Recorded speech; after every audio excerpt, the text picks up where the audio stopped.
There are films that shock, there are films that disturb, and then there are films that force governments, censors, and even audiences to question whether what they were watching was fiction or horrifying reality. In the late 1970s, one film did exactly that. A movie so infamous, so whispered about, that even decades later, its name still sends shivers through discussions of banned cinema. This wasn't just another erotic film riding the wave of the sexual revolution.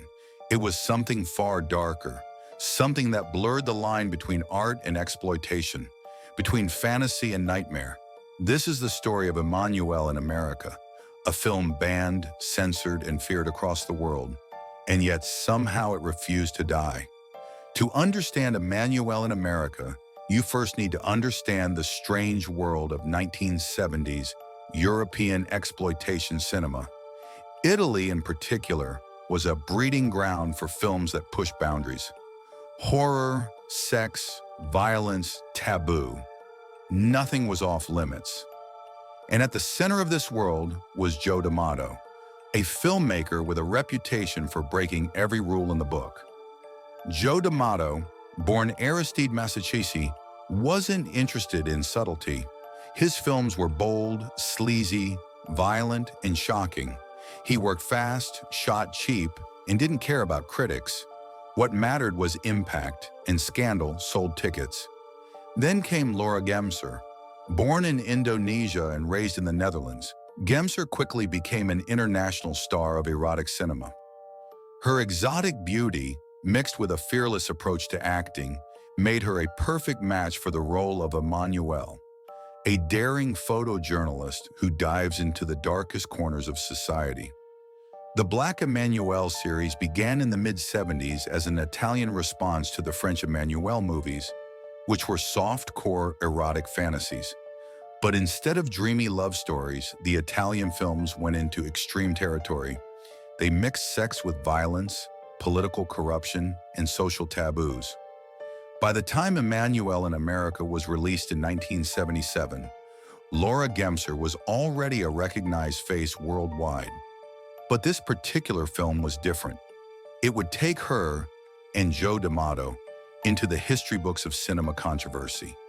The supporting cast included Gabriele Tinti, Gemser's real-life partner and frequent co-star. Their on-screen chemistry added an intimate edge to the film. But what really shocked audiences wasn't the romance or the eroticism. It was what the story dared to suggest. The plot followed Emmanuelle as she infiltrates the decadent world of the wealthy elite. On the surface, she documents sex parties, orgies, and bizarre fetishes. But underneath, she uncovers something far more sinister, a secret market for what appeared to be snuff films, movies where real people are tortured and killed for the pleasure of the rich. And that was the element that turned Emmanuel in America from just another erotic film into one of the most banned and feared movies of all time. In a Manhattan studio, Emmanuel shoots a nude photo shoot. There, model Janet talks about her boyfriend Tony, a virgin philosopher who thinks sex is the root of all of modern society's evils. She complains that they do nothing but talk. In her car, Emmanuel gets hijacked by Tony, who threatens to kill her because of her sexual immorality. Emmanuel finds out about his sexual childhood trauma, argues for the cleanliness of sex, and starts to fellate him. Panic-stricken, Tony runs away. At her apartment, Emmanuel's boyfriend Bill plays with Tony's gun while she prepares to leave for a meeting. Craving sex, he playfully threatens to commit suicide with the gun and gets Emmanuel to postpone and have sex with him. Planning to investigate billionaire Van Daren, Emmanuel visits a boxing gymnasium where Joe, a former fighter turned trainer after being replaced as Van Daren's bodyguard, provides her with false papers. Van Daren's harem consists of 12 zodiacal women, the only current opening being for a Virgo. At Van Daren's villa, Emmanuel infiltrates the harem.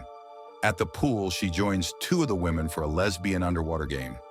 Investigating the stables, she finds a weapon stash labeled horseshoes. A guest there, the Duke of Elba, Alfredo Elvise, has a monogamous attitude, unlike his host.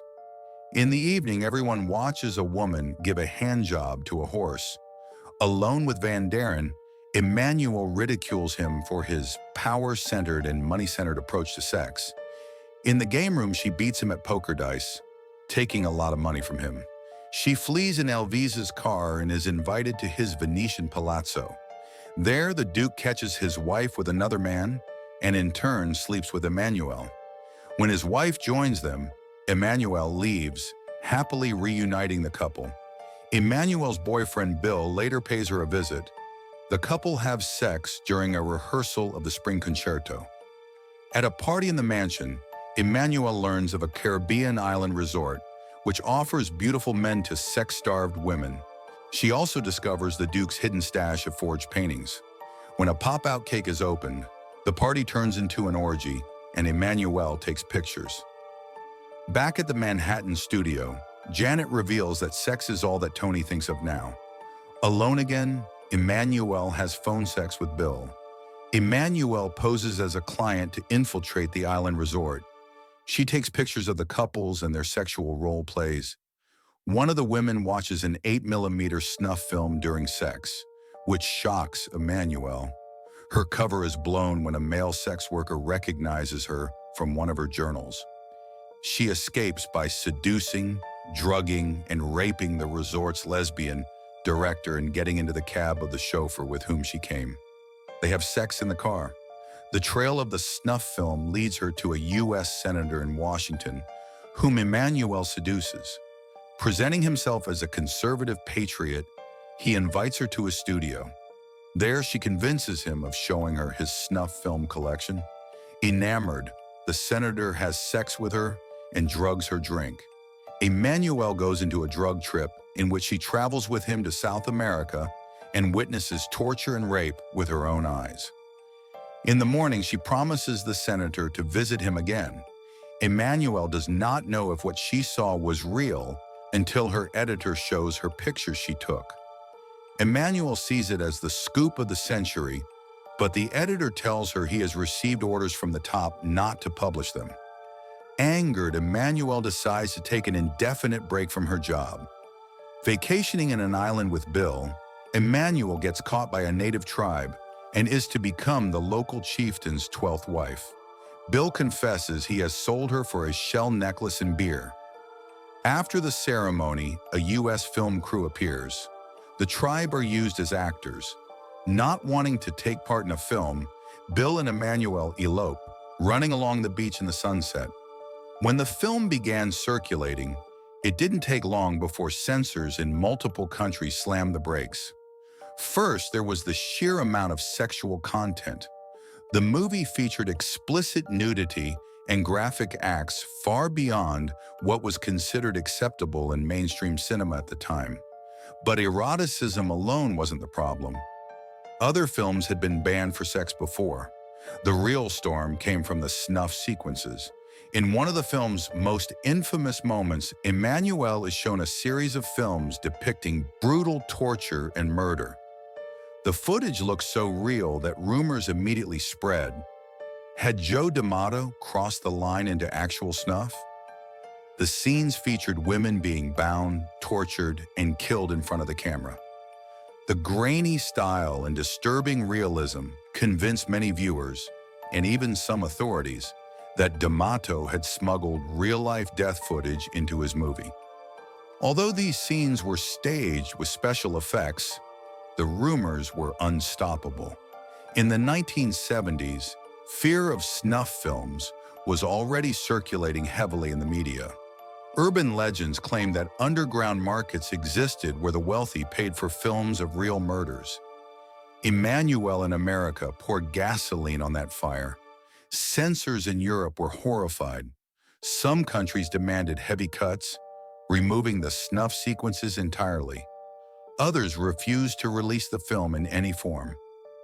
In the United States, the movie was banned from theatrical release. Even in Italy, the home country of production, the uncut version faced significant censorship battles. What made things worse was that Joe D'Amato leaned into the controversy. He didn't deny the rumors. He let them swirl. The mystery only fueled the movie's legend. Was it staged? Was it real? The ambiguity made Emmanuel in America more terrifying than most horror films of its time. For many years, the film existed in shadows. Bootleg VHS tapes circulated in underground markets. Collectors sought out the uncut versions, sometimes paying outrageous prices. Every whispered screening only added to its reputation. Laura Gemser herself became an icon of taboo cinema. Unlike mainstream stars, she wasn't celebrated on magazine covers. She was a cult figure, admired by fans of exploitation and feared by those who believed she had gone too far. Joe D'Amato's career skyrocketed in infamy. Critics called him a purveyor of trash, but among exploitation fans, he was seen as a fearless pioneer. His decision to include snuff-like imagery cemented him as one of the boldest and most controversial directors of his era. But Emmanuel in America wasn't just about shock value. It also reflected something deeper about society. The film tapped into paranoia about the rich and powerful, the idea that behind closed doors, elites engaged in unspeakable acts. Whether intentional or not, it mirrored growing distrust in government, corporations, and institutions in the 1970s. In modern times, the film has been reevaluated. Critics now see it as part of a larger conversation about censorship, exploitation, and the ethics of cinema. Some dismiss it as sleaze. Others argue it was a bold artistic statement about voyeurism and corruption. The snuff rumor never fully died. Even today, discussions of Emmanuel in America often begin with the same question. Was it real? Of course, the answer is no, but the fact that so many still ask proves how powerful the imagery remains. In the end, Emmanuel in America is more than just a banned movie. It's a cultural ghost, haunting, disturbing, and unforgettable. It represents the extreme edge of what cinema can do. Blur the lines between fantasy and reality, forcing us to confront what we're willing or unwilling to watch. Some call it art, others call it garbage. But either way, it carved its name into film history. So I'll leave you with one final question. Would you ever dare to watch Emmanuel in America, uncut? If you enjoyed this deep dive into banned cinema, make sure to subscribe and stay tuned, because this is only one story in a long list of films that the world tried to erase.